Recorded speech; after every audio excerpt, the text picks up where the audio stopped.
All right. Hey, everybody. Dan, it's Saturday, and I want to get to our weekend study session. Just a heads up, this will start at the beginning of next month. I'm going to be doing my Monday live training session. It's actually going to be on Tuesday, so I'm going to be switching some things around just to give you the heads up. But for now, for the next couple of weeks or so, I'll be doing it the same. But I just like the idea of doing these study sessions because I mean, think about it. I'm billing it as a study session so that you come um, geared to actually learn something as opposed to, hey, what stock do I buy? I mean, it's certainly a time for that. It's why we're here. We want to make money. But these sessions are designed to help you learn how to make money. So anyway, I was just thinking about some things over the last week or so as I looked at different trades, and I realized that there's such a huge difference with respect to where you enter that it's actually more important than what stock you choose because I can, you could too. We could look at any chart no matter how crappy it is. And we could find a low risk entry, like where would we enter? And you could be tracking that stock going forward and find a time where you'd go, okay, this stock looks like somebody tossed a bunch of toothpicks on a piece of graph paper, but I think this is a low risk entry.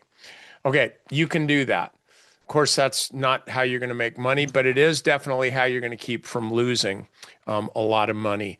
And so, what I'm just saying, and I'll obviously show you some examples and some details on this, but this is the point. Like literally, the entry is everything. So if we're able to pick good stocks, like if we're able to kind of prosecute our strategy here, then we're going to do really, really well.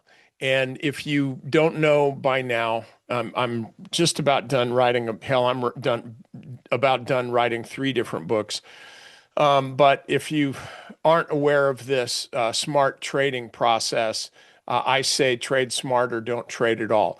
And this stands for strategy, which also implicates stock, and then market, and then actionable. Has to be actionable, like right here, right now. Otherwise, you're just sitting here with a strategy and a strong market, just waiting for action. Not right now, not every time, just wait for the action. And then risk versus reward. And then finally, tracking your results so you can get back, make sure you're making money. And by the way, this S.M.A.R.T, this really truly transcends trading. You can use this method in virtually, well, let me just put it this way. I'm using it in a lot of different areas of my life. But let's just talk about, say, business, for example. S would be strategy.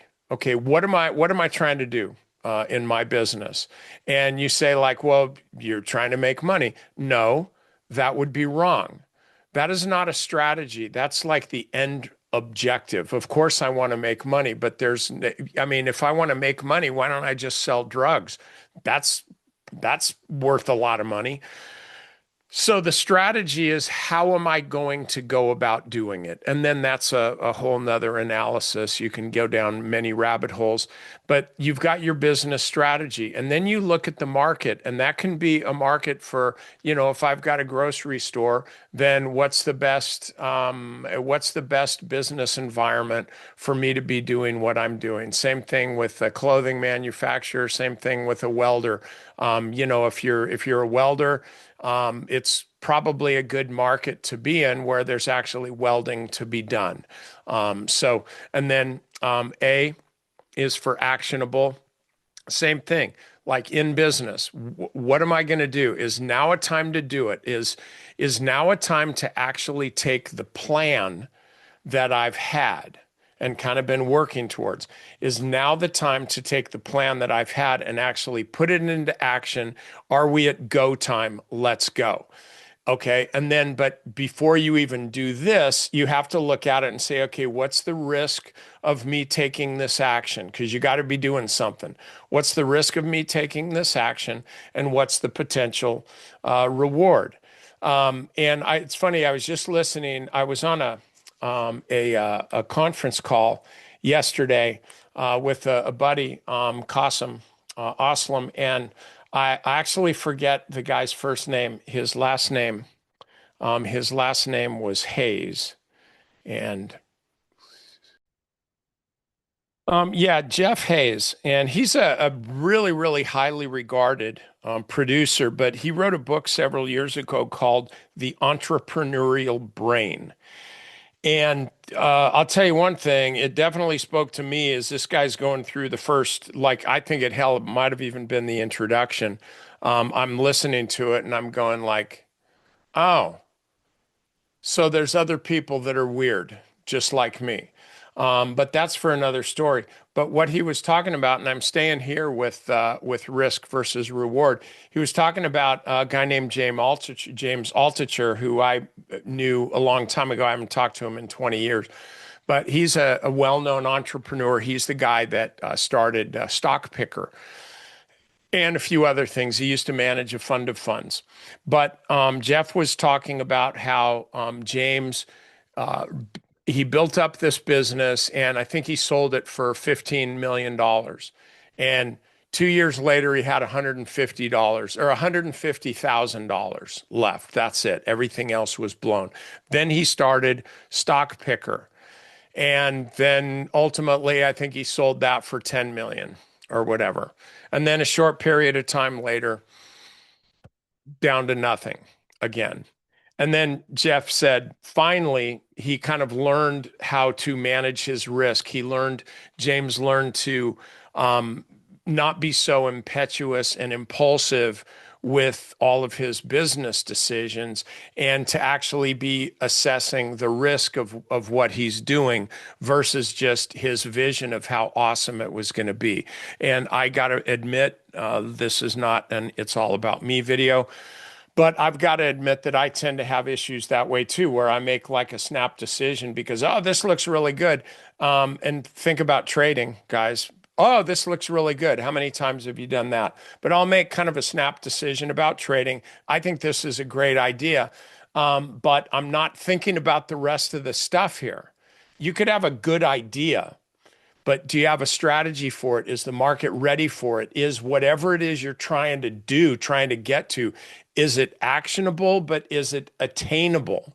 Okay, and then risk versus reward. What's the risk of doing this in my business? That type thing. And then, of course, in tracking, you're always, no matter what business you're in, if you are not tracking like your revenue, your expenses, your customer base, etc., pretty soon you're going to be hanging out with James, getting new teeth in Phil or in Los Angeles, because you're doing meth. That's actually true. Not about James, but that's what they're doing here in LA is they're giving meth addicts new teeth. Um, It's true. Anyway, so this is the kind of thing that I was thinking about, and it really has to do with entry. And so we'll get on to it here. So most traders focus on the wrong thing, and a lot of times I'm guilty of not explaining everything the way I should. So I'm explaining it now. Most traders immediately focus on risk. Like, where's my stop? I tell you that all the time. Okay, if you're going to buy here, where's your logical stop? Now, for a lot of you, and certainly this is the case for me, but for a lot of you with experience, you can look at a chart and virtually immediately know where your upside reward is, your logical one, your probable one, just based on the chart pattern and how steep was the pullback, if that's what you're buying, where's prior resistance, stuff like that. Basically, if I buy it right now, how far do I think the stock can go? Like that's the question, and you can answer that in a split second and then move on.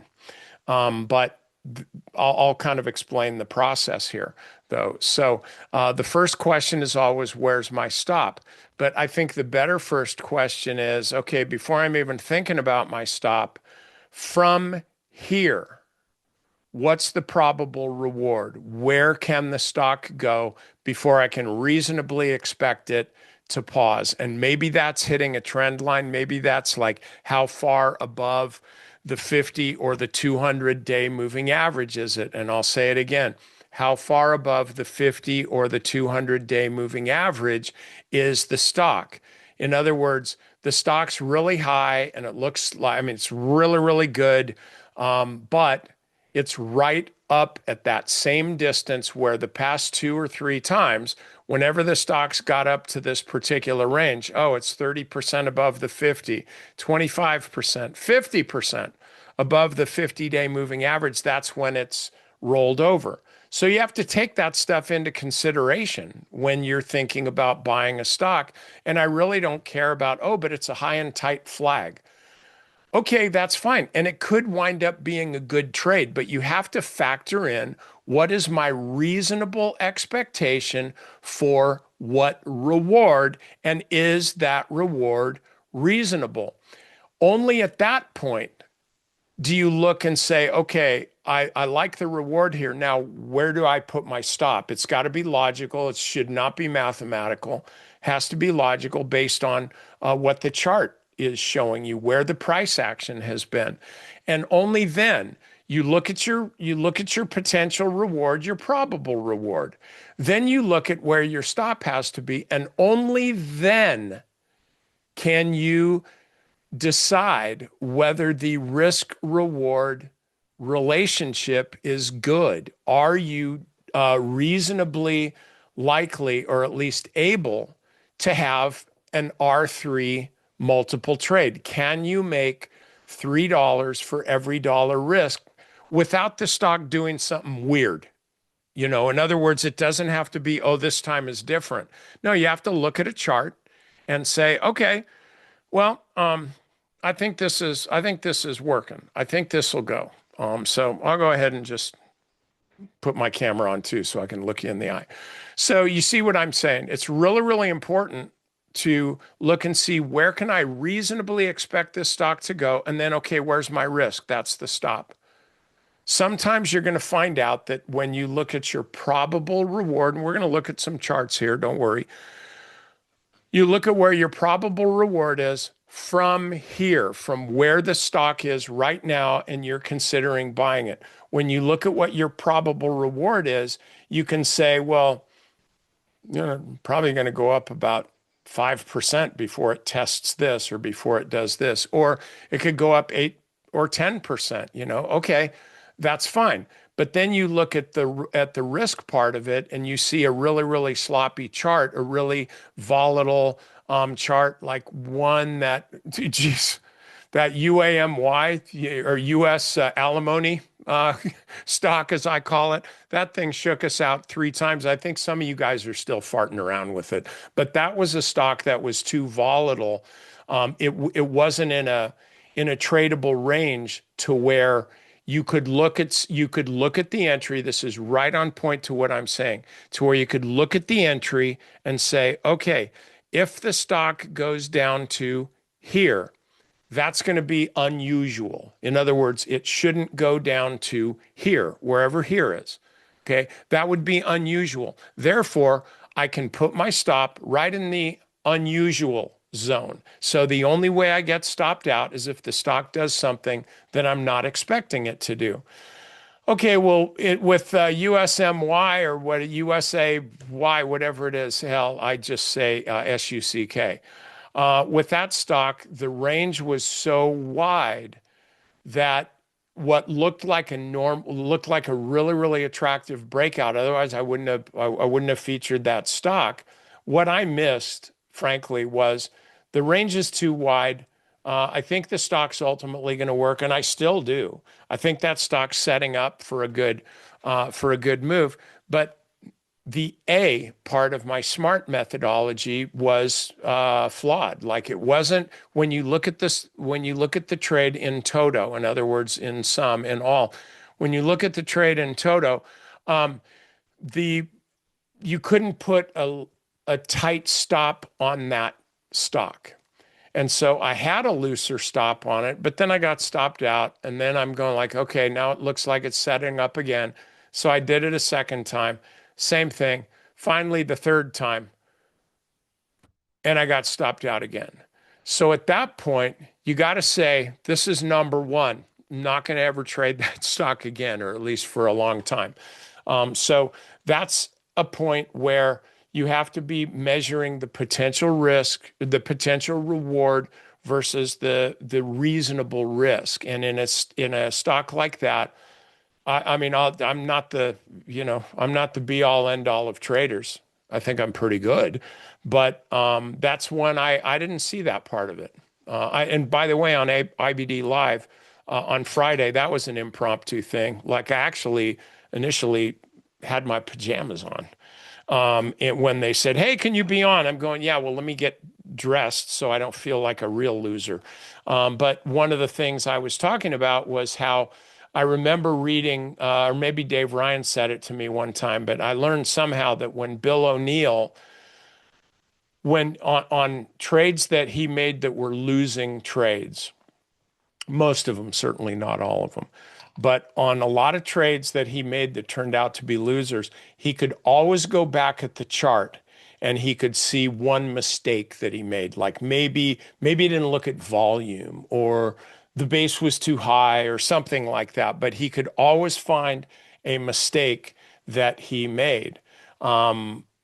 This is for a separate topic, but this is why you want to be looking at your trades. And frankly, you know what? I hadn't thought about this before, but if you say, well, I'm too busy to look at my trades, okay, then just do this. Just look at your trades that you lost money on. Try to figure out what happened. Just look at your you can I'm telling you guys, I'm boiling this down to where you almost kind of need to hang your head in shame if you're not going to be tracking your trades. I've said, look, you don't have to look at numbers if you don't want to. Just print out the charts, put a dot where you bought, put a dot where you sold, and then look at it. Okay. I'll even go a step further right now and say, you know what? Just look at your losing trades and do that. You will learn. So, anyway, I've digressed a little bit, as I tend to do. But I'll get back on track. So I hope this kind of thing helps you. It's really, really important to be looking at the entry and also just to factor in that old saying, is the juice worth the squeeze? And that, this question is, it's pretty relevant to just about any part of your life. Okay. At least it is to mine. And I've been in my life, I've done a lot of squeezing and haven't really gotten a lot of juice out of various things in business and trades, stuff like that. So I want to help you get over the hump. So again, is the juice worth the squeeze? Okay, I want to look at like, what's the juice? Okay, that's the reward. Forget about the squeeze for a minute. What's the reward? Is this a good reward? Is this going to be good juice? Or is it going to be freaking Minute Maid, you know? And then is there enough, again, upside potential to justify the trade? And only after you assess that, then you look at the risk. But because the reward has to justify taking the risk.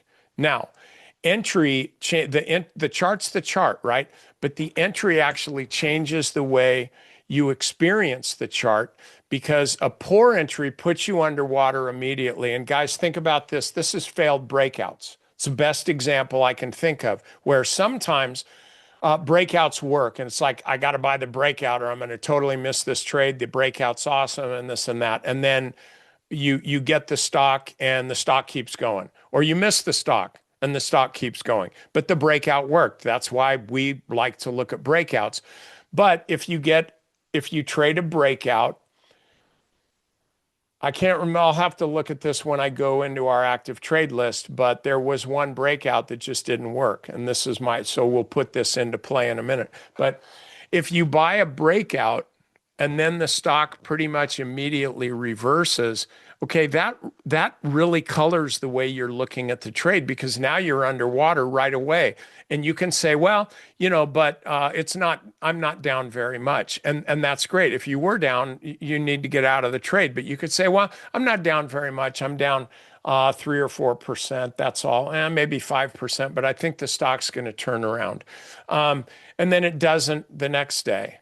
And so maybe then you throw in the towel and you've taken, I mean, we'll be reasonable here and say, well, maybe you've taken an 8% loss, or maybe you've taken a 10% loss. That's a bummer. Oh, I know what happened. That breakout failed. Okay. And it did. So that's what the problem was. But the question is, what happened to you, like mentally? What happened mentally was you thought this was a good trade. You bought the breakout. You're immediately playing with the house's money. You got a profit all the way up until the time that the stock turns around. And now you're in a different situation because you're no longer playing with the house's money. And when you're no longer playing with the house's money, then any pullback, no matter how insubstantial that is, any pullback is costing you more money. You're getting weak psychologically and monetarily.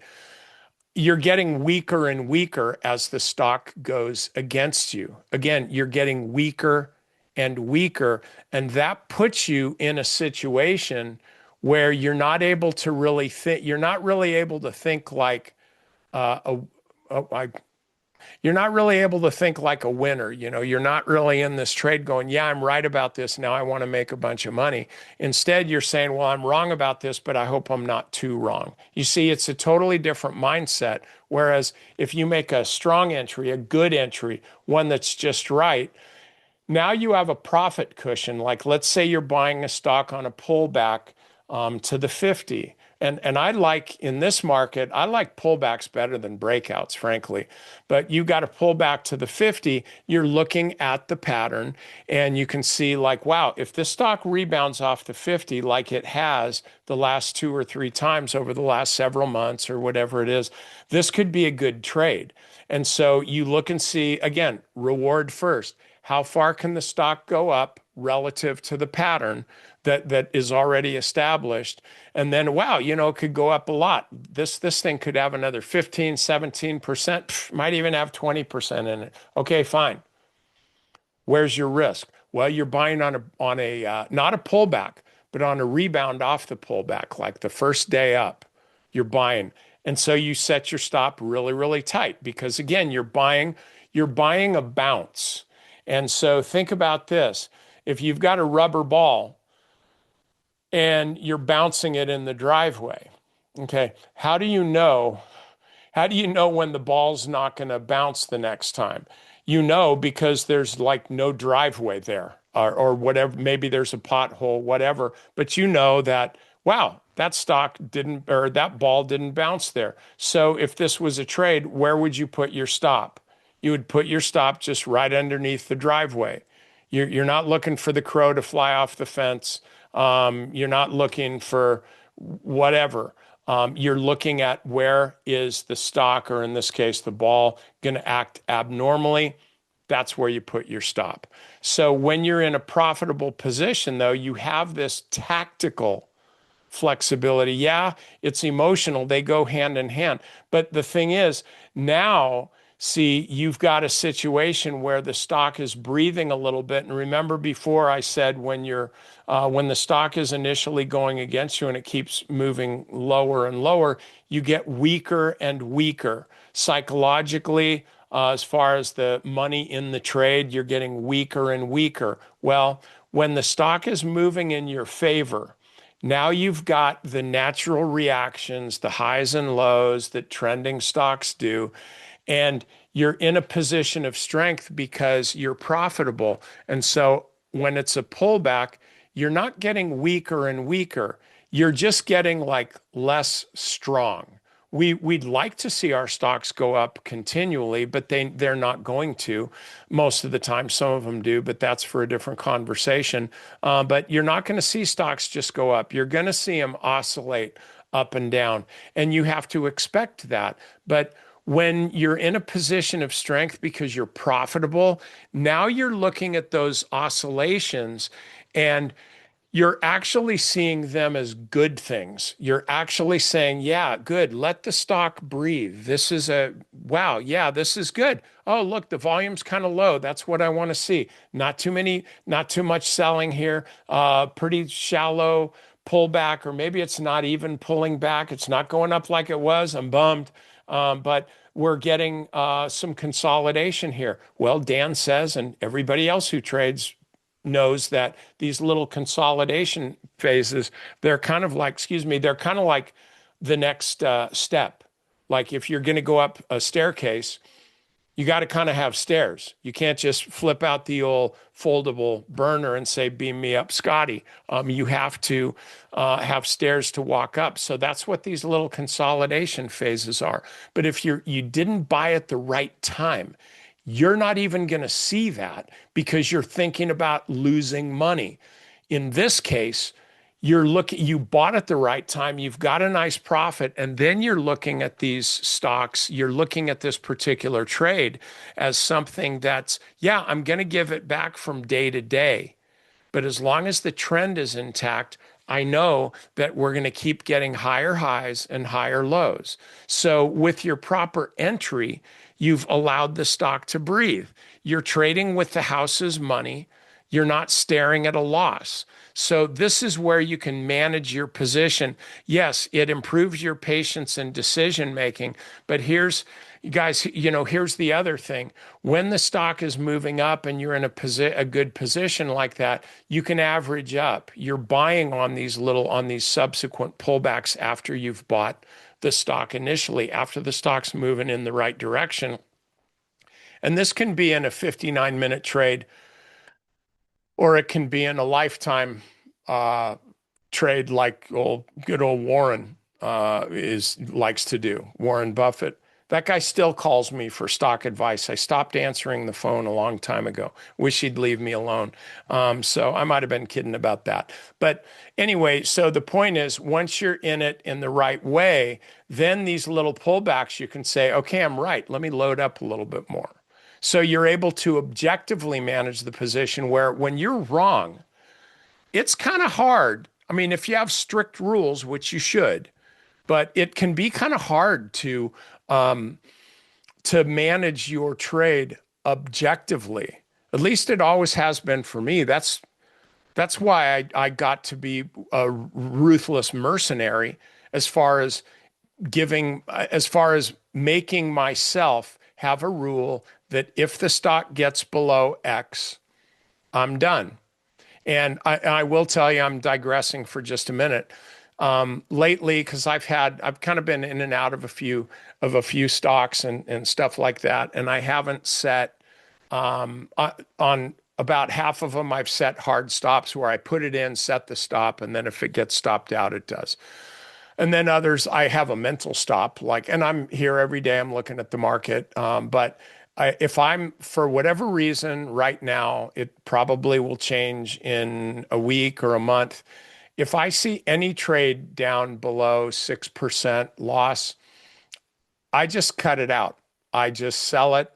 Um, a lot of times I don't even look at the chart. I just go, you know what? I'm not going to let the chart fool me into staying in. This is my limit right now. I'm not going to lose more than that. Boom, ding, I'm out.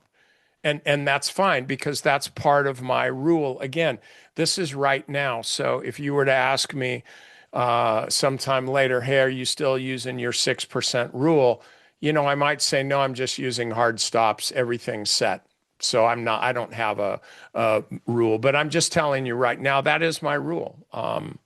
It could be 4%, it could be 3%, but frankly, it won't be over 6%. I won't say like, yeah, my average stop is 8% down. That's Bill's. He had taught people that you must set your stop at an 8% loss.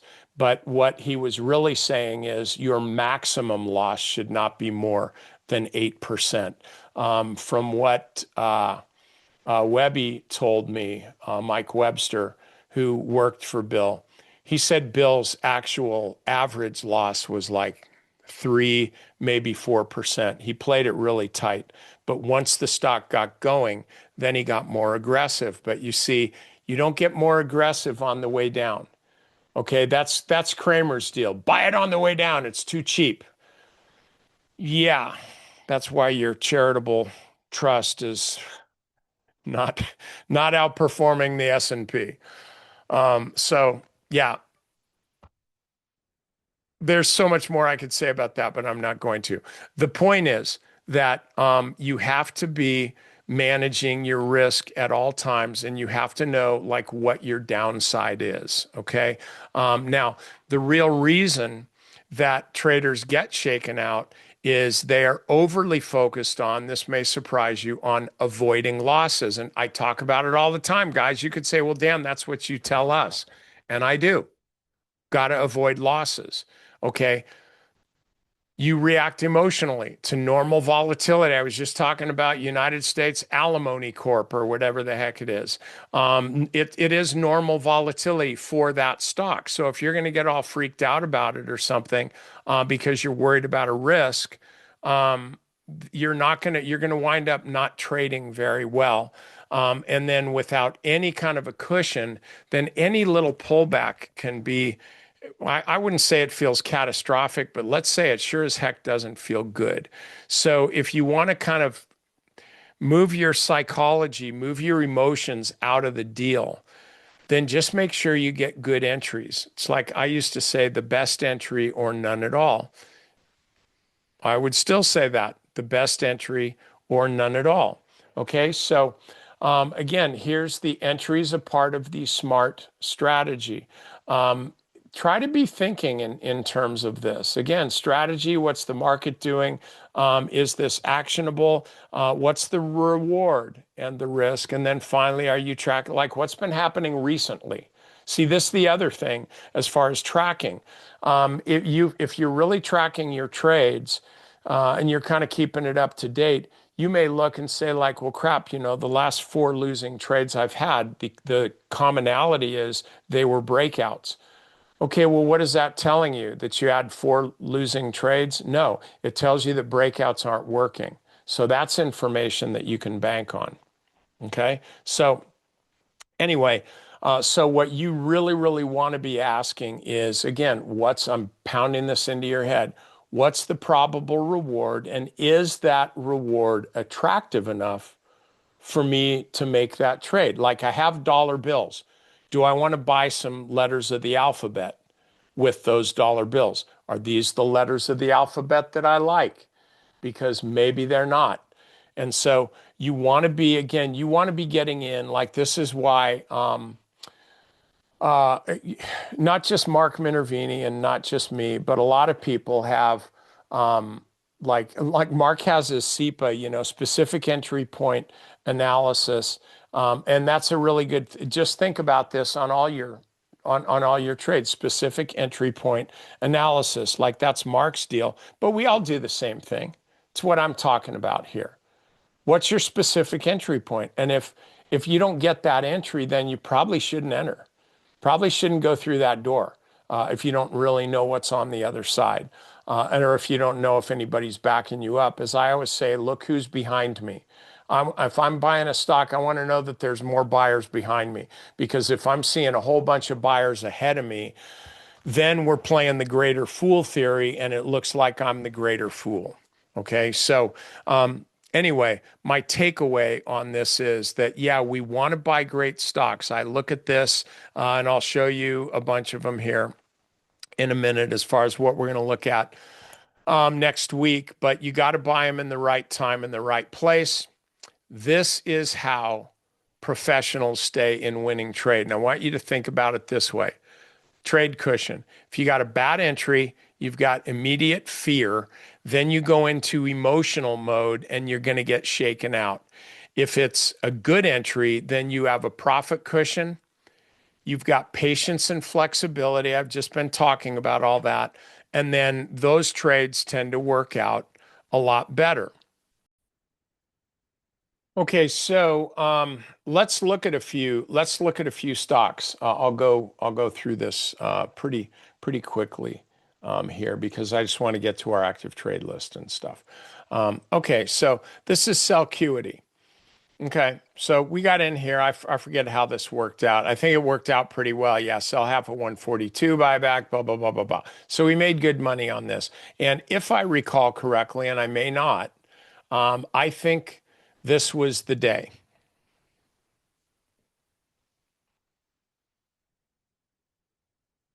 Was it there? Sorry. This was the day. So I'm looking at this and you can see where I put the stop, but this looked like a pretty good risk reward for me. Now you could say, well, the resistance is right there. Yeah, but this is looking like kind of a volatility squeeze. And that's part of your analysis. What's the overall pattern of the stock? But you see where the volume was. This volume is really, really key. If this was if this pattern here had the volume that this one did or this one did, this really wouldn't have been a trade because this is the kind of thing where later when the stock pulls back, you go, oh crap, I missed the volume. There was no volume there. So anyway, it comes up and it does what it does, right? Okay, fine. So let's look at what's the reward from here if we say, wow, it's going up again. I'm going to buy this stock.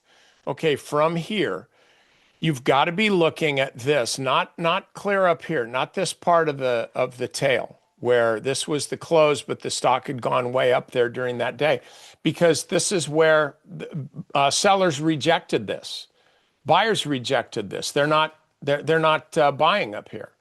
So the stock pulls back. So you got to look at this level here as your potential reward. And so you go, okay, from here to here, it's like 4.5%, actually 5%, we'll say. Oh, so I could make 5% on the trade.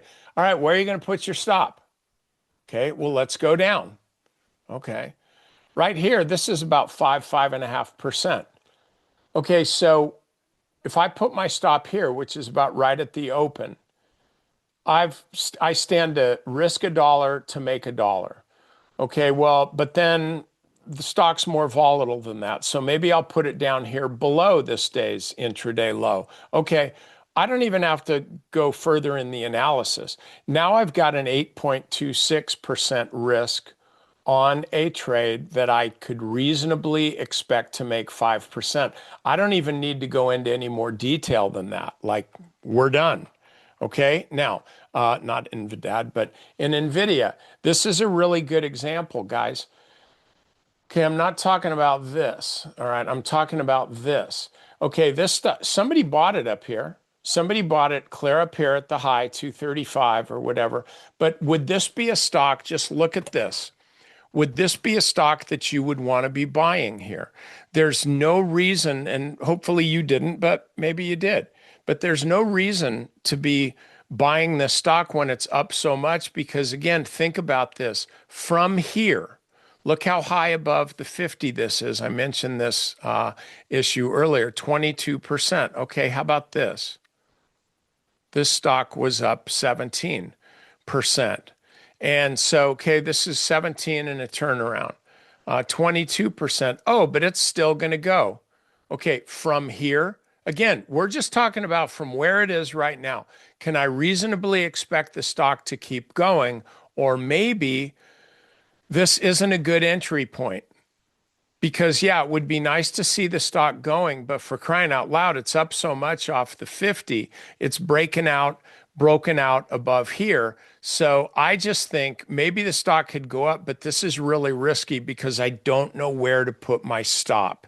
And then sure enough, of course, the next day it's down.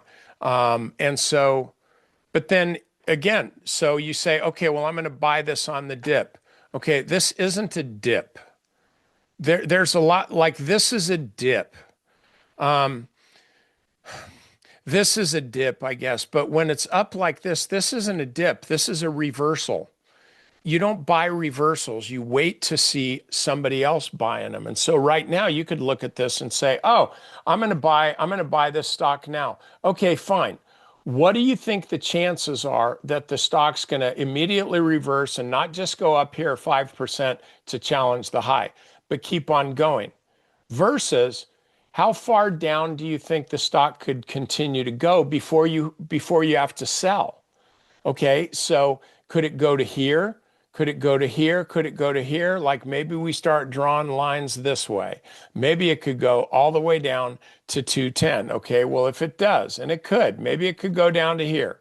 Okay, this high here. Maybe it'll come down and test this. Okay, so you're risking 3.5% or something like that. But to get what? Okay, to get 5%? No, that's a dumb trade-off. Besides, this is not the pattern that you want to buy anyway.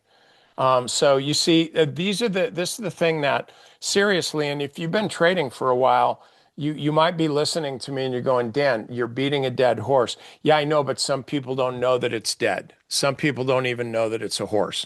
Okay, so how about Bitwise Solana? Okay, this almost hit our stop, and but it hasn't yet. Maybe it will. I don't know. But this is, I think I bought it. I think I bought it on the day after, like on the second day. I bought it on the 5th. Okay, on excuse me, the 8th. Okay, so yeah, okay, yeah, all right, yeah, I bought it here. Okay, and as it turns out, I bought it like right at the high of the day. Okay. So, but then it was coming out of a squeeze. That's my strategy. Then the next day, yay for me. Okay. Yay for you if you made it. Had a really, really nice pop. We'll say from here up to here. In one day, it went up almost 6%. Then it came down, and now we're back here. So this was a volatility squeeze, the first phase, the second phase pullback, still kind of going. Now we're hoping that we get this kind of thing. But I already set my stop. I already know exactly what I'm risking. And so if the stock falls a little bit lower, like Friday was 1194. Okay, so it falls, if it falls, what, another 9 cents, that's the trade. Got to get out. But this is the risk versus reward analysis. Another one here, DuPont. Again, bought this on the breakout, and I was able, I forget what the initial stop was down here. So I was able to get a tight stop. And then as soon as the stock's coming up, now I can raise the stocks or raise the stop. So guys, on this one, we're in a position of strength. We can manage the little pullbacks like this, like Google. Here, down here at 290, we're in a position of strength here because we've got, I don't know how many R's it is, but it's a lot of R's. We've got a cushion of 40%.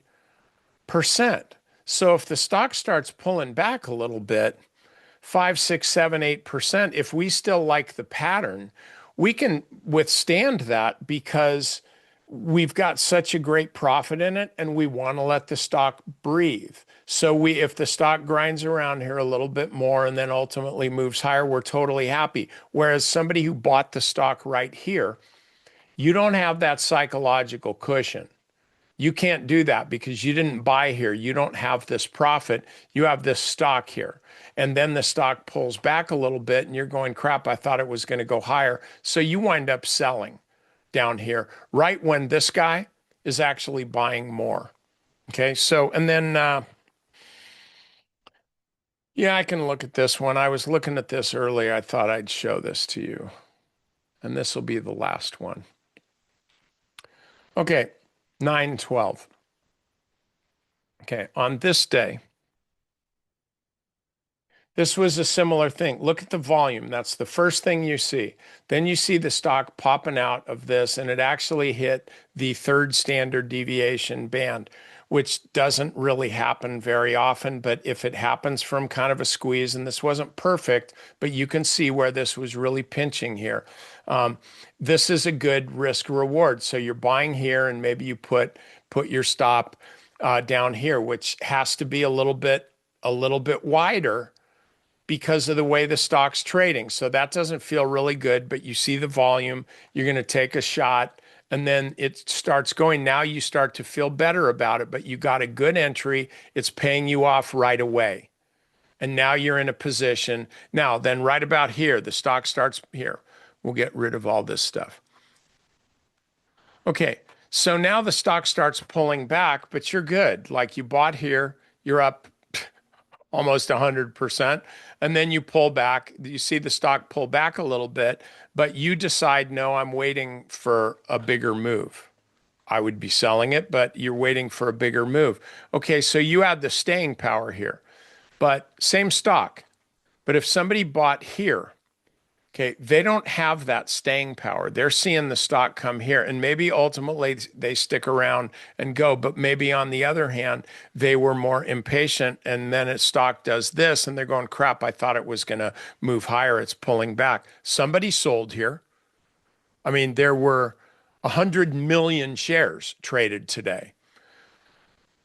100 million shares were sold. They were also bought, but they were sold. See, so anyway, this is the kind of chart analysis that you kind of want to get used to. So anyway, I hope this helps for you. I hope this helps you.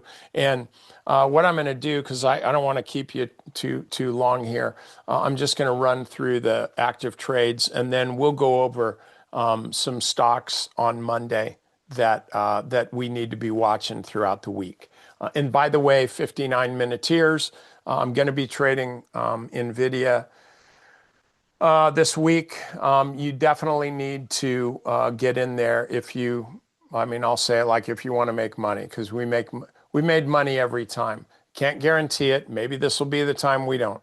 But we always seem to make money just using these tactics that you've learned. And if you haven't taken the 59-minute trader, maybe you want to fix that. Okay. And it's not just for day trading. This is for managing your existing positions during the morning. Like, am I going to buy? Am I going to sell? Do I have to get rid of this position? Oh, crap. Here's my opportunity to buy more. When you learn the opening rotation, you'll know what to do. Okay. So Lunar, we're doing okay on this. We've got an almost 2R trade, 8.6% return.